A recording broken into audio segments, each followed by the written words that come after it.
Let's be honest, French Montana is one of the most hated rappers of all time.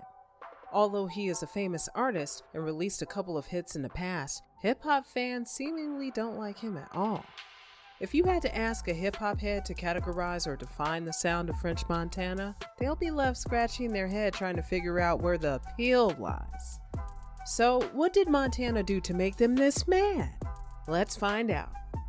Montana, also known as Young French, has made himself in the music industry like a few in the past decade, boasting a joint venture with Rick Ross's MMG and Diddy's Bad Boy Records after a series of misadventures with Akon's Convent record label. However, despite having 3 albums and 25 mixtapes, Montana's space in the game feels as though it came more through association than his own merits.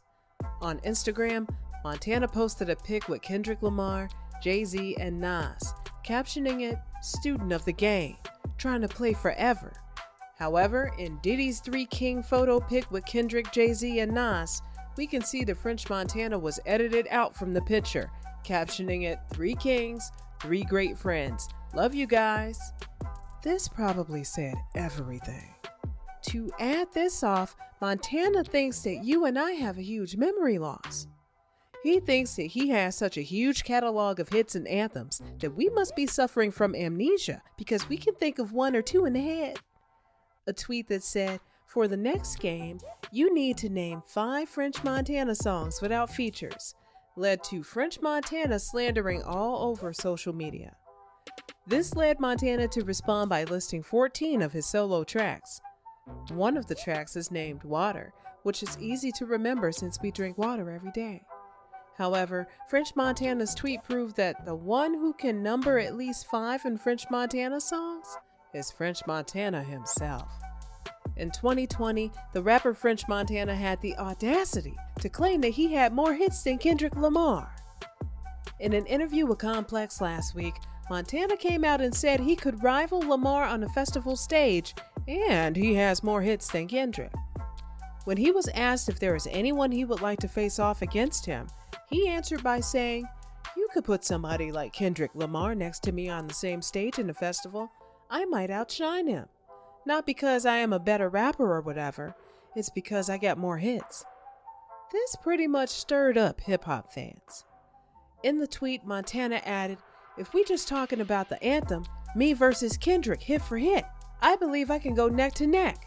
I've been making hits for a long time. It ain't my fault I believe in myself. How was I supposed to answer that question? How many times I gotta prove myself before I get mine?" Fans couldn't help but diss Montana and his confidence. Lamar is one of the most celebrated artists of our time, and when Montana came up with his claims, it probably angered most of Kendrick's fans. Fans went on to show how many hits Kendrick has. Others began clowning Montana with a bunch of memes. The rapper Young Thug also jumped in to weigh in on the one-sided beef. He went and called Montana stupid and a fool. A fan went far and created a poll that pitted Montana and Kendrick, and the winner was Lamar with 90% of the votes. However, if you are a Montana fan, this stat will finally give you the answers. French Montana has gone 4 times platinum without features, 2 gold albums, 1 platinum album, and 2 platinum singles. So we don't get where he said 30 platinum when he has 4. In Lamar's case, he has gone 36 times platinum without features, despite French saying he has 3 solo hits. Montana with features has 22 and half times platinum, which is outstanding. However, Lamar with features has gone 30 times platinum. Proof that Lamar has more than Montana, and what makes it so interesting is that Lamar has sold more solo records than when he has featured. So there is no explanation that Lamar gets carried by features. In total, Kendrick holds 66 platinum, while French holds 26.5 times platinum. And the crazy thing is that's US only. And if you talking of hits, as how Montana said, then we can talk of the Billboard Hot 100. In the Billboard Hot 100, none of French's songs hit number 1. He had 2 songs reach the top 10, and he's had 17 songs reach the list, of which 16 of those songs had features. but that was impressive. Kendrick has 2 #1 songs, 8 songs reached the high 100, and 50 songs hit the low 100. Montana also claimed that Kanye was carried out by features when he tweeted, "They got amnesia like Ye didn't just drop album with 26 songs, 24 songs was features. I'm dropping November 12th. Guess how many features I have?" However, there was a claim. Was this just a market strategy to make everybody make fun of him and capitalize on the chance to drop a record? He released a record, I Don't Care, and if you love him or hate him, we can admit that the video was insane. However, from the roasting to the release of the music days after it first seemed impossible, like no way he could do that.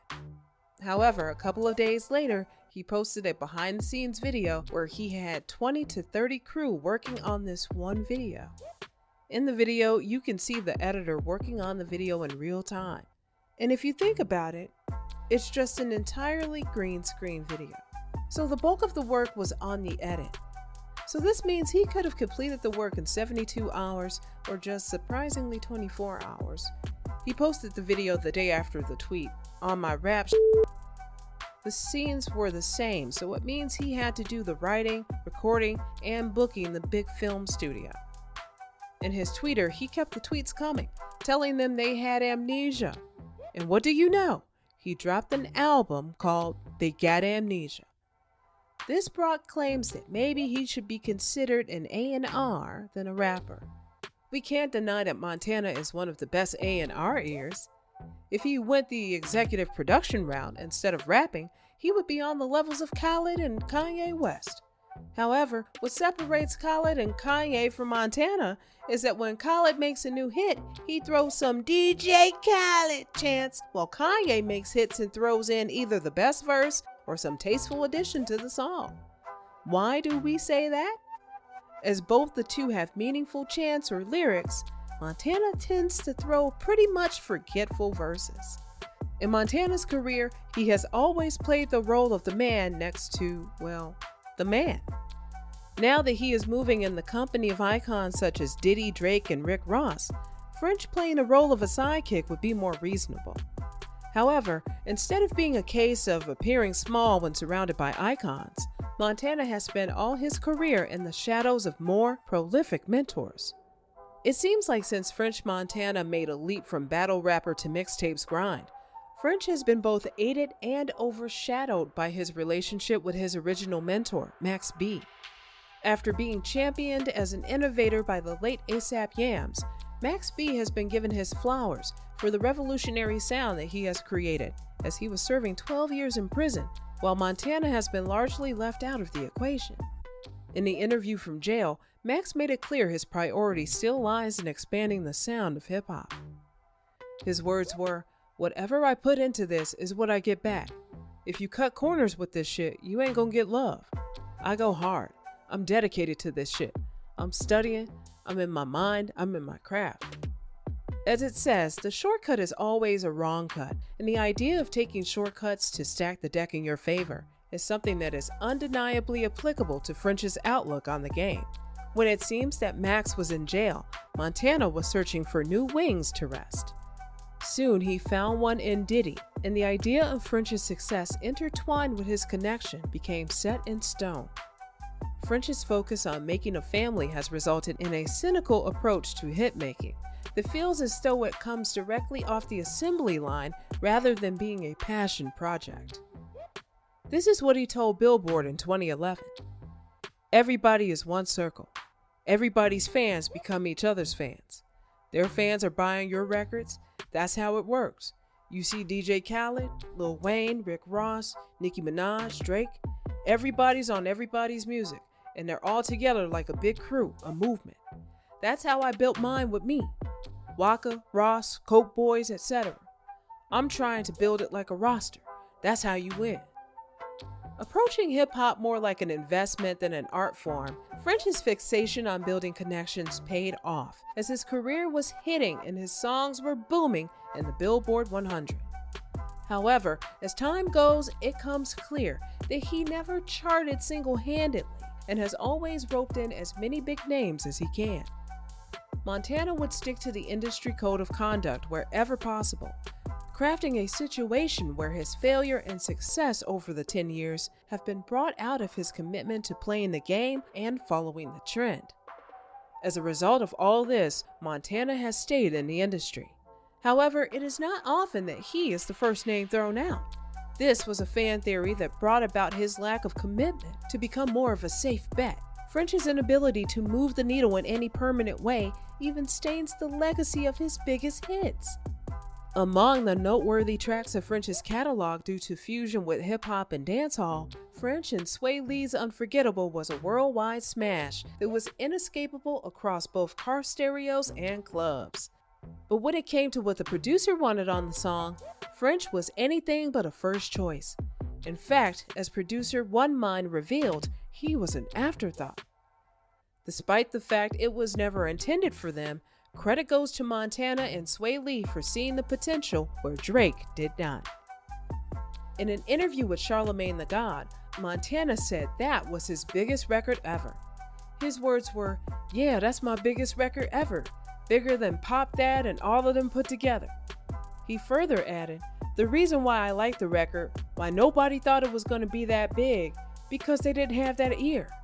Unforgettable would have never been that big if any of them artists would have kept it. Because of what I did to it, I built a life around it, yeah. And I'm saying I went to Uganda. It was so much to clear the record. I had to pay like $300,000 out of my pocket. Not the label, out of my own pocket I had to pay $300,000. In typical fashion, the major milestone in his career wasn't achieved single-handedly yet again. It was built from a close network of fellow artists, given to Jeremiah, who played it before he then snapped it up. The collab formula has been a key to the rollout of both French's success and failures. As we know, Montana's rollout is built on working with other artists, and as an interview with the paper reveals, maintaining his relationship with his fellow artists has become so important to keep his stock right. He renounced the idea of working in isolation as an attempt to undermine J. Cole. This completely showed that he relied on others to help fuel his own fame. Today's video comes to an end, and we thank you for sticking around.